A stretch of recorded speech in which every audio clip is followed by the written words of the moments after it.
Hello, sir. Hope you're well. Thanks for taking the time to check this out. First of all, want to apologize for the belt. I just feel weird not wearing one, so I had to grab something that was handy. I left my black belt at the church where I train, so just gonna ask you, excuse me there. No disrespect. That being said, let me go ahead and there's some things I was thinking about the five ippons that are used in Shokurano Karate and then the Kenpo Jitsu. Um, and I was starting to think more about kata, right? When we look at any kind of class, traditionally they'll talk about those three pillars of kihon, kata, kumite. Um, I think any one of those moves could easily just be isolated the way you would in any other kata and just practice it as kihon, right? One, two. I mean, it could be just a straight punch. It could just be block, block. And that could be a good exercise for students to isolate, learn, and practice before they actually put it together in the sequence for kata that leads to application. We'll get to kumite later. I'm just going to dump a lot of stuff here. I apologize for how long this might turn out. Maybe in the future, I'll break these sections down into future videos. Don't mean to overwhelm, but I just want to get a lot of this stuff out.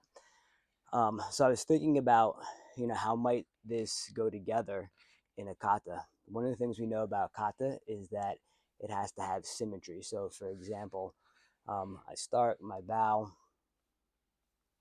I'm in my ready stance, and then whatever I do on one side, I do on the other. Um, haven't figured out like the entire sequence. Obviously, I'm just going straight, needing to make sure that I'm on the 45 because that's one of the major key characteristics of the Ippon and the way they get stressed. Um, so I think I had left off one, two. From here, maybe this is, no, sorry. So here, maybe I step back 45, kick, step back 45, kick, come in, block, knife hand, same block. Sorry, I said knife hand, but it's an elbow strike. So that might be one thought to just put the sequence together as one, two. You could do them individually or just again using symmetry, right? So one, two, three, four, five, six, seven, eight. From here, I could come into the X block. This next step is kind of hard because of where I'm at. And again, I just haven't quite figured out what feels comfortable enough for a sequence. But again, we could practice by ourselves to simply remember the moves. It's one of the purposes of kata. Um, However, as much as symmetry is important, you also remember that kata contains all of the concepts and theories that are appropriate, for combat. So, for example, one of the things that comes out of the Ippons is the idea of adding variables. The simplest being, the plus one. So I might start the kata with my stance, and I come in one side with one punch. I come in and then just add one punch on one side, and then two or three on another side. Again, I didn't go through the rest of the five Ippons right there, but just being able to do enough in the kata to say to the student, hey, you could add one, like a plus one, you could add a plus two. And then you could figure out all the variables from there. So again, that's just one way to get in some of the major concepts. The other way to do it might be like this, where if I start 1, 2, 3, 4, 1, 2, 3, 4. What's going to happen there when we actually start to apply it is that we're going to see a lot of the ways to find variations. I have Jen here. She's going to come help out. Appreciate this. So she's going to go ahead and step and punch. The Ippon says 1, 2.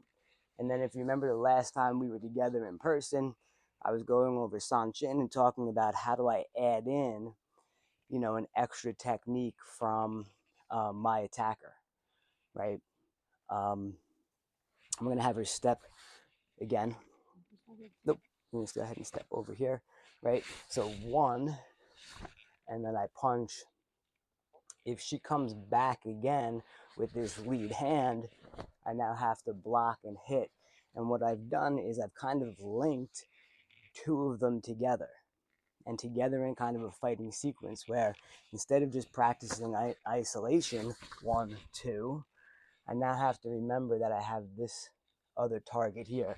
That comes out, there's my block, and now the application, the live application, becomes a little bit more versatile for us. So when you look at the kata, I just want to kind of do the kata again here. If I did that, if I linked them both together, right, where I stepped out, punch, across, block, and then I came here, block, and then back out. If I understand that the Ippons can actually be done from either side, this is going to change and get really, really interesting. So she's going to step and punch, and I could go 1, 2, right? And then the attacking hand is here, in which I come this way and punch back. Or I could block to the outside of the person, which means that the other hand is going to be attacking. She's got to square up to me, and then I come across her body. So here's where I just want to stop and talk about the number of different ways that you could find variables.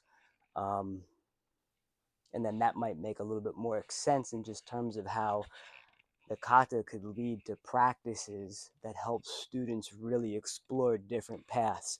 So you've already said this one where Jen comes out with a punch, right? And I block. Obviously, I have 1. I could add a +1. I could add a +3. And right there, or 2. But then we also realize we have 3 different levels that we could be striking to. At the same time, Jen can also be striking to any one of these 3 levels, and that changes how I move. So if she comes to the head, I slide up, and it tells me to hit low. If she comes to the inside, right, instead of stepping to the outside, step to the inside. I'll talk about that in a second. Then I'm here to the head, and then to the knee. So I can change high, middle, low. She could change the attack high, middle, low. The same way that I could add a +1, she could add a +1, and I could just continue on from there. And then every time that I change one thing, one variable, I have an entirely different avenue to explore. Again, I could change, and here's what I'm just going to start throwing these out, and these might be more. I could change the direction, right? Outside, inside. I have a totally different presentation of targets to go ahead and explore. I can change the distance. So instead of staying back in punching range, if I slide in more over here, now I'm ready to take her back, move into different types of applications. If I do it on the inside, instead of staying here 1, 2, and I actually come in pretty close, she's going to catch an elbow to the head, elbow to the back, or I start to swing this around into, different applications of wrist locks. Again, the whole idea is simply for a student to realize that instead of staying at this distance, what happens when I step in nice and tight, and now I get some rotation. I know this is going really, really fast, but again, like I said, I'm just throwing it all out there. So I could change the number of attacks that I do, +1, +2. I could change different level of attack. I can have my partner change the different level of attack. I could go outside, inside. I could change the weapon, right? So if Jen steps and punches, right, we'll just do it like this, and I come here, yes, I could punch. My next punch, it could be a punch, it could be an open hand. You understand all of that. I could come around the back with a ridge hand. This is going to be even easier when I actually step in a lot closer. I know this is harder to see. Let's just do this side so he could say it, right? So if I come in really close, my punches are going to get caught up, and this is where it makes more sense to throw an elbow, to throw a knee, to bring down and follow up.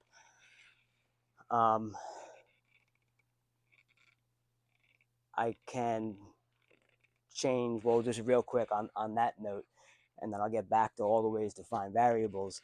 I think what's happening here is, like, especially when you look at just a +1, it's like, all right, well, of all the possible things that I could do, what makes the absolute quickest, most logical sense? Punch back, right? So if I decide to come in really close, what makes the most logical sense to do, right? Simple, quick, point A to point B kind of logic. And that's not the only other ways. And sometimes our bodies are going to do really weird things, and we got to figure it out. And that's probably just a good, healthy part of exploring, like, the physical application and not just the solo practice. That being said, let me just get back to all the ways. I could change the attack. I could change the number of attacks, +1, +2, the levels, direction, distance. The other one would be timing, right? So if Jen steps punches, instead of going 1, 2, I can just make it one motion, where I just step straight into that. And again, I think that's something that students need to advance in. I wouldn't just throw all of this at them in one shot. I would say just stay in your front stance, understand how to pivot around and root yourself, and do it a lot. Throw 2 punches before we actually move into more challenging applications. There's probably like a basic level of all the variables. I would break them up into like 3 different categories depending upon like skill ranges. Like actually 4, because I think there's one for Yodansha. And the one with Yodansha you kind of saw before, or if I add an attack here, right? If I come in and go 1, that's fine. Nope, we're going to do it here. Is like a wormhole, right? Or I could link them together, right? 1, 2. If she punches with that other hand, now I'm going to step in. And then how do these separate Ippons that I learned at one point individually, how can I use them interchangeably? Because remember, I think the idea is that we're not trying to remember a million variables. We're trying to learn how to adapt and position or reposition, apply the tools that we're being given. So kata might be 1, 2, 3, 4, and then I come here, here, back, kick, and then I got to work out this sequence. I haven't quite figured it out, but again, I also haven't played with the Ippons enough to ensure that solo practice, right? Like they say, kata is your curriculum. How does it encapsulate all of the concepts? I'm just kind of rolling through a whole bunch here. The last one I'm just going to talk about, and without demonstrating them here, if Jen just puts a hand out, for Yodancha. No, you just, yep, fist is good. Um, for Yodancha is how do we link them together? How do I start to augment my footwork to create different kinds of variables? And then I remember something that we've both heard from conference, where we have left, right, up, down, inside, outside, and just using that kind of, thank you, um, methodology, right? Like, all right, I punched once up. How do I do something different? All right, punch down. I came from the left. Let me come to the right. And then just keep, exploring. So again, Kihon, just total isolation.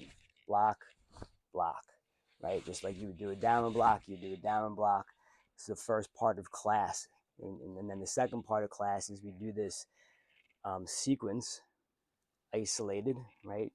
And then we do them like together, and that's where you explore everything I was just talking about. The last part is the Kumite part, and we're going to end on this one. Is that, for example, we could do kata-based sparring. In that, if I look at the Ippon here, and I'm saying, okay, one of the major principles is stepping on a 45.